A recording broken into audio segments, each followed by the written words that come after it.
Bonsoir à vous tous et bienvenue à notre étude biblique du mercredi soir. Bienvenue à ce temps passé dans la parole de Dieu pour mieux la comprendre et mieux la pratiquer dans notre marche chrétienne. Ce soir, nous voulons répondre à la question suivante. La correction du Seigneur, qu'est-ce que c'est? Quand on parle de la correction du Seigneur, qu'est-ce que c'est? J'aimerais vous inviter à chercher l'Épître aux Hébreux au chapitre 12. L'Épître aux Hébreux au chapitre 12, le passage dans le Nouveau Testament qui donne le plus de détails concernant la correction de notre Père Céleste qui vient de notre Père Céleste. Mais comme réponse à cette question, on peut dire que la correction du Seigneur fait référence à la discipline ou au châtiment que Dieu applique parfois à son peuple afin de favoriser la repentance, la croissance et la maturité spirituelle.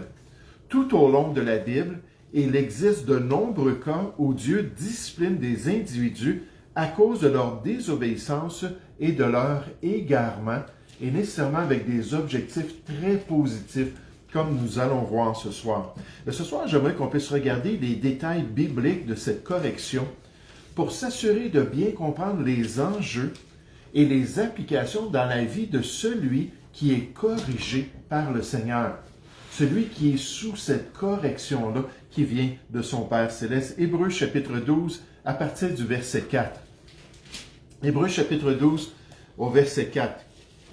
On nous dit, vous n'avez pas encore résisté jusqu'au sang en luttant contre le péché. C'est certainement une des grandes luttes dans la vie des enfants de Dieu. Il dit en luttant contre le péché. Et vous avez oublié l'exhortation qui vous est adressée comme à des fils. Mon fils, ne méprise pas le châtiment du Seigneur, ou on pourrait dire la correction du Seigneur, et ne perds pas courage lorsqu'il te reprend. Car le Seigneur châtie celui qu'il aime, et il frappe de la verge tous ceux qu'il reconnaît pour ses fils. Supportez le châtiment. C'est comme des fils que Dieu vous traite. Car quel est le fils qu'un père ne châtie pas? Mais si vous êtes exempt du châtiment auquel tous ont part, vous êtes donc des enfants illégitimes et non des fils. Donc ça nous porte à réflexion en face de l'œuvre de Dieu dans notre vie. Verset 9. D'ailleurs, puisque nos pères, selon la chair, nous ont châtiés et que nous les avons respectés, ne devons-nous pas à bien plus forte raison nous soumettre au Père des esprits pour avoir la vie?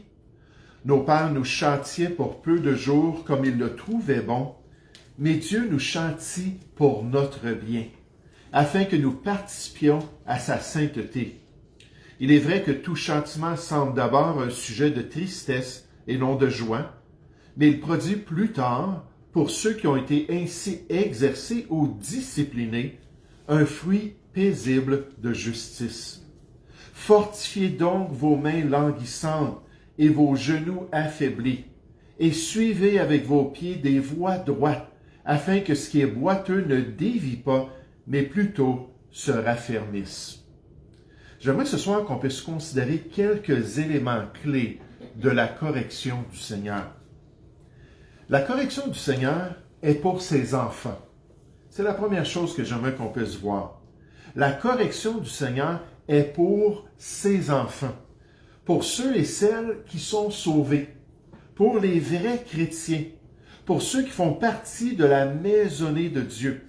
Un auteur nous dit tout au long de l'Écriture, Dieu se présente comme un Père, puis on voit ça même dans l'Ancienne Alliance. Ceux qui ont reçu Jésus comme sauveur sont ses enfants légitimes. Il utilise ici l'analogie Père-Fils parce que nous la comprenons bien. Il se compare à un père aimant qui non seulement bénit, mais discipline ses enfants bien-aimés pour leur propre bien. Ceux qui ne reçoivent pas la discipline de Dieu ne sont pas des enfants légitimes. Un père aimant surveille attentivement son fils. Et lorsque ce fils défie ses ordres et se dirige vers un danger quelconque, le père le discipline pour assurer sa sécurité. Dieu fait cela avec nous. Lorsqu'un enfant de Dieu naît de nouveau, puis on spécifie ça pour clarifier la situation, se dirige vers le péché et refuse de résister à la tentation, son Père céleste introduit le châtiment dans sa vie pour le ramener à sa sainteté. Le théologien Michael Oudman nous a dit cela. Mais je trouvais ça intéressant, ça disait « Lorsque le Fils défie ses ordres et se dirige vers un danger quelconque ». Ça me rappelait une histoire. Il y avait une maman qui habitait dans un bloc appartement en Californie, juste à côté d'une autoroute. Puis donc, elle avait un genre de balcon à l'extérieur où elle avait une chaise longue, puis elle était couchée là avec sa petite fille, puis il y avait une clôture qui était là pour empêcher que sa petite fille s'en aille, puis s'en aille jusque dans l'autoroute finalement. Et elle s'est endormie. Puis là, la petite fille a commencé à se promener, puis elle est arrivée à la clôture, puis la clôture n'était pas enclenchée. Puis elle a ouvert la clôture, puis elle a commencé à s'en aller sur l'autoroute. Puis là, c'était une de ces grosses autoroutes, la Californie, avec 4-5 voies. Puis là, une des voisines a vu cela, puis son cœur de maman s'est exclamé, elle a crié, les autres voisins ont entendu cela, puis un homme il a sauté par-dessus la clôture, puis il est allé ramasser l'enfant. Pourquoi? Parce que l'enfant était vraiment en danger de mourir, n'est-ce pas? Puis un cœur de papa, un cœur de maman, et notre Père céleste certainement veut protéger ses enfants de mauvaises décisions dans leur vie. Mais dans leur vie, c'est ce qu'on voit ici dans le texte. Regardez au verset 4. Hébreux 12, ça dit, vous n'avez pas encore résisté jusqu'au sang en luttant contre le péché. Et vous avez oublié l'exhortation qui vous est adressée comme à des fils, j'oserais dire, comme à des filles. Mon fils, ma fille, ne méprise pas le châtiment du Seigneur et ne perds pas courage lorsqu'il te reprend. Verset 6, car le Seigneur châtie celui qu'il aime et il frappe de la verge tous ceux qu'il reconnaît pour ses fils. Supportez le châtiment. C'est comme des fils que Dieu vous traite avec cette tendresse d'un papa qui nous aime réellement, car quel est le fils qu'un père ne châtie pas? Mais si vous êtes exempt du châtiment auquel tous ont part dans la famille de Dieu, vous êtes donc des enfants illégitimes et non des fils.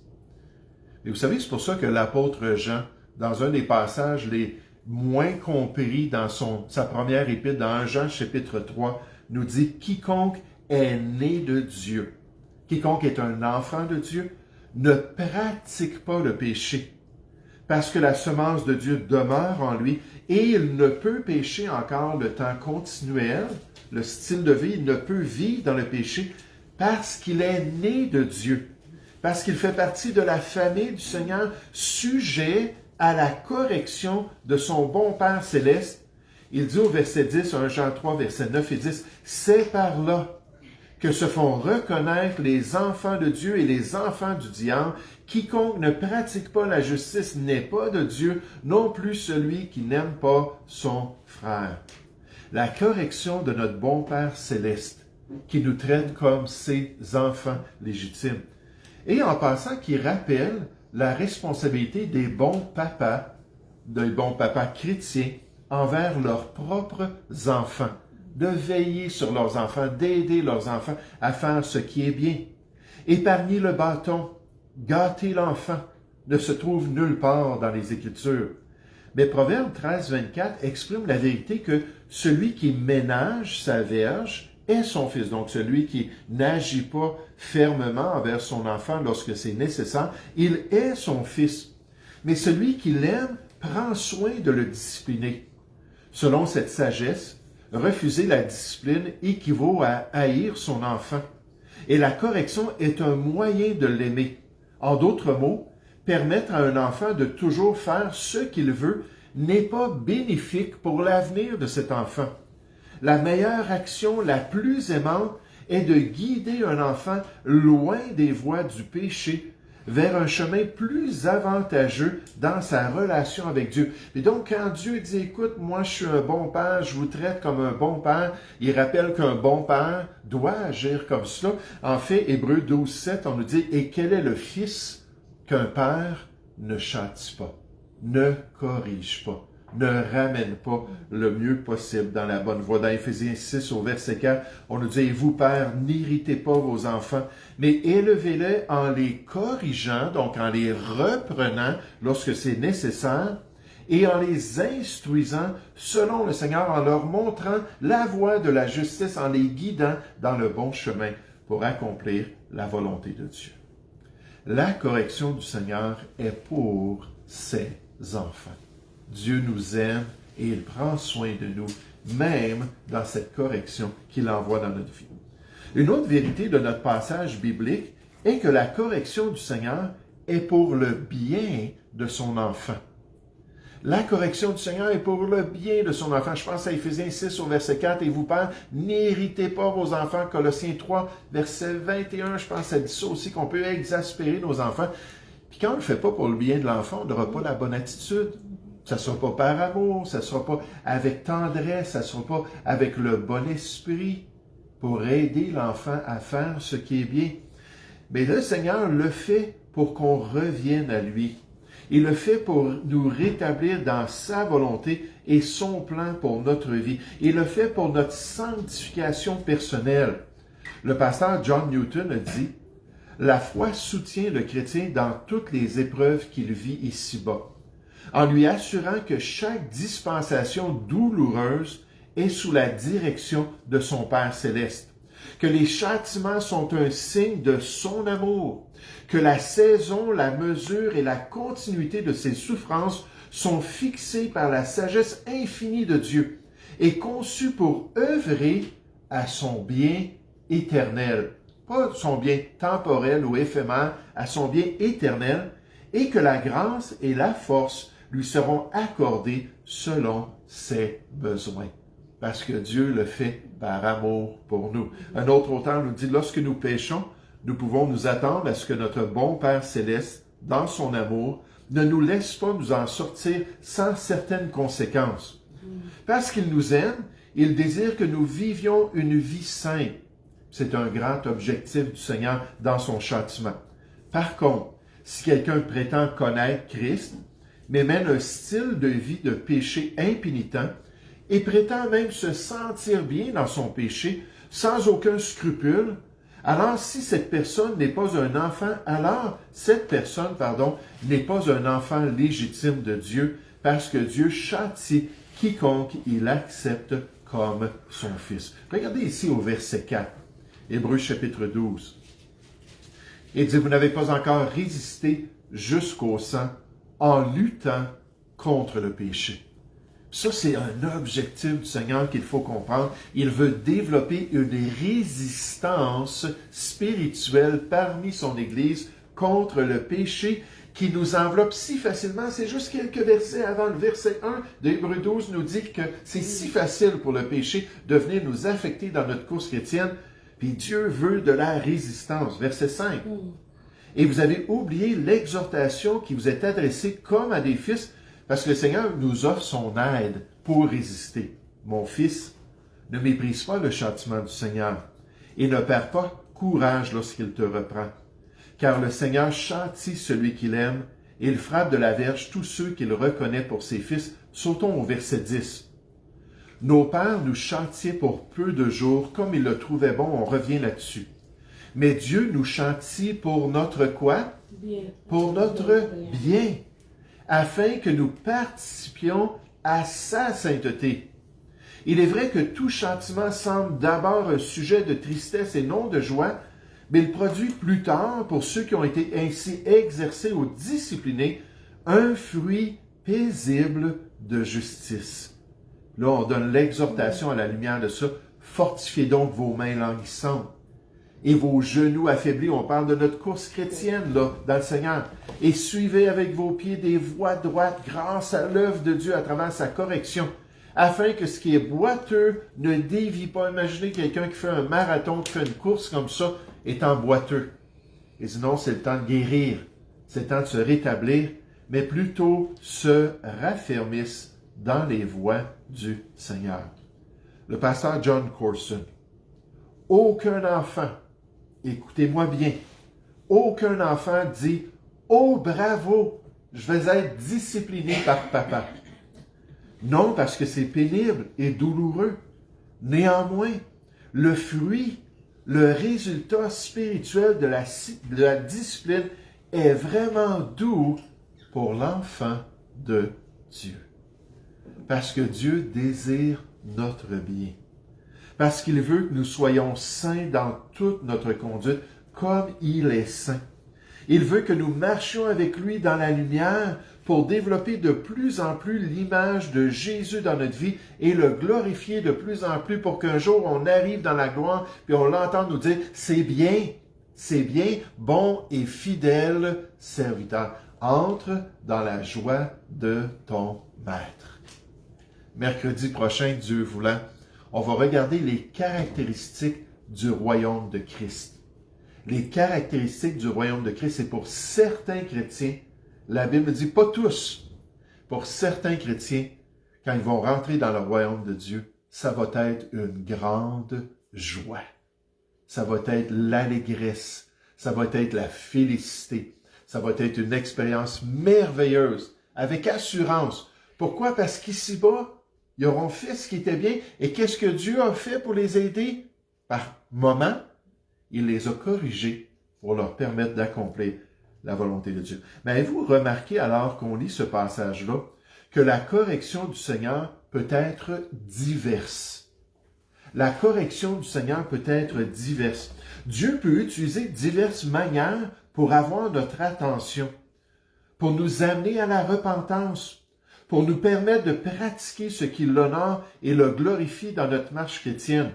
Le pasteur Andrew Murray nous dit « Dieu n'a aucun plaisir à nous affliger en tant que chrétiens, mais il ne retiendra pas même le châtiment le plus douloureux s'il peut guider ainsi son enfant bien-aimé à rentrer à la maison et à demeurer dans son Fils bien-aimé. » Puis il dit, Dieu peut le faire. Vous vous rappelez cette histoire d'un chrétien qui était jaloux de son jeune frère qui se mariait avant lui.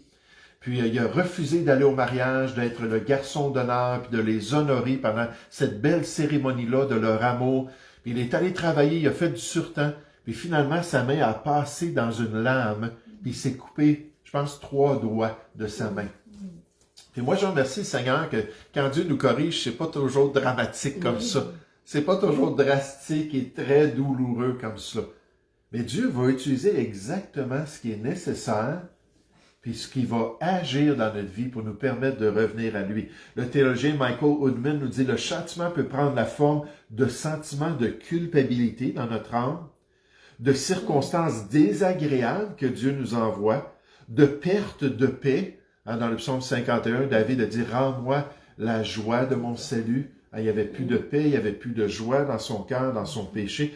De rupture relationnelle, peut-être des relations qui ne faisaient pas partie du plan de Dieu, ou toute autre conséquence négative qui sont liées à notre péché. Parfois, le châtiment du Seigneur peut prendre la forme d'une maladie physique ou même de la mort que Dieu peut envoyer sur l'enfant de Dieu, alors que son péché peut mener à sa mort si telle est la décision de son Père céleste.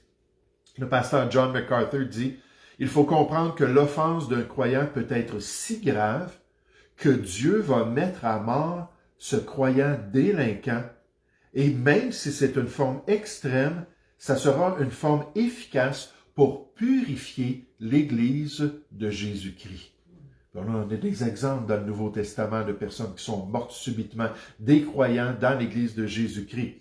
Lorsqu'un enfant de Dieu est livré à Satan, 1 Corinthiens 5,5 nous dit « Pour la destruction de la chair par une mort physique, afin que l'esprit soit sauvé au jour du Seigneur Jésus. » Donc c'est la mort physique, pas la mort éternelle. Dans cette correction extrême de notre Père céleste envers son enfant, qui le déshonore et lui déplaît tellement qu'il n'a aucun autre choix de lui enlever sa vie pour qu'il cesse de déshonorer son évangile, déshonorer son Fils et déshonorer l'Église de Jésus-Christ. Regardez ici dans Hébreux chapitre 12 au verset 9. On dit d'ailleurs, puisque nos pères, selon la chair, nous ont châtiés, on revient à l'exemple des pères, puis merci Seigneur, ils reconnaissaient, oui, ils ont été des bons pères. qui les ont corrigés, les ont châtiés, et que nous les avons respectés dans les divers châtiments qu'ils ont exercés sur les enfants, et dit, ne devons-nous pas, à bien plus forte raison, nous soumettre au Père des esprits pour avoir la vie. Là, je pensais à Jacques 4 au verset 7, ça dit, soumettez-vous donc à Dieu, résistez au diable, et il fuira loin de vous. Puis quand Dieu nous corrige, c'est pour nous amener à accepter son autorité, à nous amener à accepter sa volonté, à nous soumettre à son plan. Il dit au verset 10, nos pères nous châtiaient pour peu de jours comme ils le trouvaient bon, selon la méthode qu'ils choisissaient. Mais Dieu nous châtie pour notre bien, afin que nous participions à sa sainteté. C'est son objectif. Il est vrai que tout châtiment, peu importe sa forme, son application, semble d'abord un sujet de tristesse et non de joie. Mais il produit plus tard, pour ceux qui ont été ainsi exercés, un fruit paisible de justice. Et Dr. Walvoord et Zoc nous dit, s'appuyant sur l'analogie de la discipline des pères terrestres, l'auteur a encouragé un esprit soumis à la discipline du Père de nos esprits, pour produire une expérience de sainteté dans notre marche chrétienne, qui implique une riche récolte de justice et de paix. Mais les chrétiens doivent laisser cette discipline produire son plein effet dans leur vie, alors qu'ils sont entraînés par elle à marcher avec le Seigneur. En d'autres mots, la décision se trouve entre nos mains. Dieu discipline son enfant et chacun doit choisir de se soumettre à sa verge et à sa correction. L'enfant de Dieu doit accepter de revenir au Seigneur et d'accomplir dorénavant sa volonté dans ce monde. Watchman Nee a dit, de nombreux saints aujourd'hui sont frappés par la maladie, sont frappés par la faiblesse, par la souffrance. Dieu les châtie, afin que ces croyants lui présentent enfin leur corps comme un sacrifice vivant qui est agréable à Dieu. Romains chapitre 12 au verset 1, c'est un commandement. C'est ce que Dieu s'attend de ses enfants, qu'on se consacre à lui, qu'on s'offre au Seigneur. Et alors qu'il nous corrige, ça nous ramène à cette décision. Lorsque les chrétiens sont prêts à coopérer, lorsqu'ils se soumettent à leur Père céleste, lorsqu'ils acceptent son plan et son appel dans leur vie, on nous dit supporter le châtiment. C'est comme des fils que Dieu voudrait, car quel est le fils qu'un père ne châtie pas? Hébreux 12 au verset 7. Donc ce soir, en résumé, sur cette question-là du châtiment du Seigneur, qu'est-ce qu'on a appris de l'Épître aux Hébreux au chapitre 12? Premièrement, que la correction du Seigneur est pour ses enfants. La correction du Seigneur est pour ses enfants, ça ne veut pas dire que Dieu n'agit pas dans la vie des inconvertis pour les sensibiliser, pour les aider à se tourner vers lui et à être sauvés, ou qu'il ne les jugera pas un jour. Mais quand Dieu parle de cette correction bienfaisante, c'est pour ses enfants, ceux qui lui appartiennent. La correction du Seigneur est pour le bien de ses enfants, pour leur sanctification, pour leur pureté, pour qu'ils puissent grandir dans les voies de Dieu. La correction du Seigneur peut être diverse, variée, d'après la volonté de Dieu, d'après sa sagesse parfaite. Puis ça peut inclure un jugement aussi qui est capital si on refuse de se repentir. Je termine avec ça encore, dans 1 Corinthiens 11 au verset 30, je vous ai dit qu'il y avait quelques exemples dans le contexte du repas du Seigneur qui était négligé, puis aussi l'Église de Dieu qui était méprisée, le corps et le sang de Jésus qui n'étaient pas considérés par les Corinthiens. On nous dit, c'est pour cela qu'il y a parmi vous, donc c'est pour cela, c'est la conséquence, qu'il y a parmi vous beaucoup d'infirmes et de malades, et qu'un grand nombre sont morts. Un grand nombre sont morts. Puis là, il dit, si nous nous jugions nous-mêmes, nous ne serions pas jugés. Si on avait des cœurs sensibles, si on cherchait la face de Dieu, si on refusait de s'endurcir à cause de la séduction du péché, Hébreux 3.12, si on se jugeait nous-mêmes, mais quand on ne le fait pas, Dieu va être obligé d'agir dans notre vie. Se juger soi-même, en bref, les Corinthiens avaient expérimenté la maladie et même la mort. La solution pourtant était simple. c'est-à-dire qu'elle impliquait l'examen de soi, l'autodiscipline et la promotion de l'unité dans l'Église de Jésus-Christ dans leur contexte. L'alternative était le jugement de Dieu, qui était une discipline qu'ils expérimentaient déjà dans cette assemblée. Ce n'était pas une perte du salut, mais possiblement pour certains, une perte de leur vie. Les docteurs Walvoord et Zock.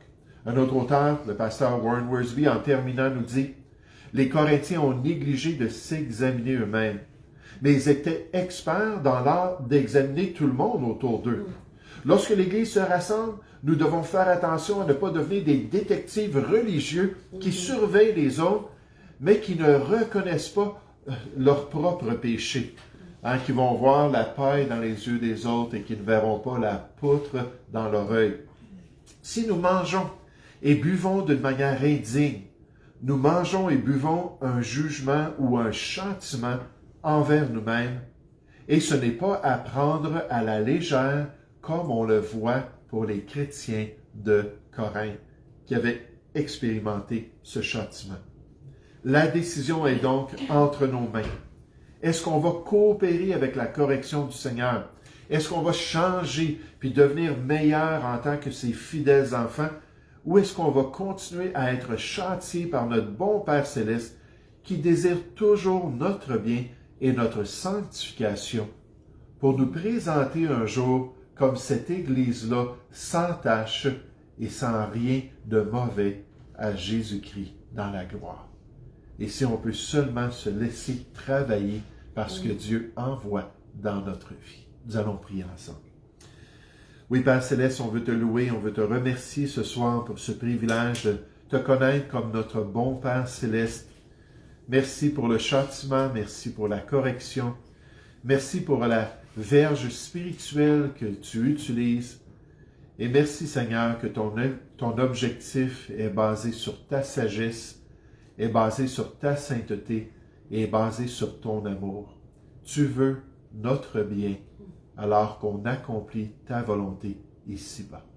Oh, aide-nous à prier les uns pour les autres, oui, Père Céleste, et aide-nous à nous encourager à être sensibles et à marcher dans tes voies. Nous te prions au nom du Seigneur Jésus. Amen.